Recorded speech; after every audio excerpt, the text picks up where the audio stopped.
जी, तो आप देखिएगा कि हम झटपट जो है वो मैंगो डेज़र्ट रेडी करेंगे। 10 मिनट्स मैक्सिमम लगेंगे और आप इसको जो है वो मज़े से इंजॉय कर सकते हैं मैंगो सीज़न में।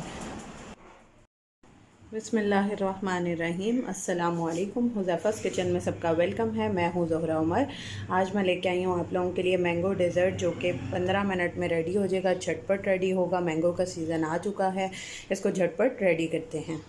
जी, तो मैंने एक मैंगो को जो है वो इस तरह से कट कर लिया है और एक को जो है वो मैंने चॉप कर लिया है। अब इन जो ये वाला है इसको हम ब्लेंड कर लेंगे। जी, तो अब एक मैंगो जो है वो मैंने इसमें ऐड कर दिया है। अब इसमें 4 टेबलस्पून हम शुगर ऐड कर देंगे। बिस्मिल्लाहिर्रहमानिर्रहीम। आप अपने टेस्ट के अकॉर्डिंग भी डाल सकते हैं। मैं थोड़ा कम बना रही हूँ, इस वजह से मैं इसमें 4 टेबलस्पून ऐड कर रही हूँ।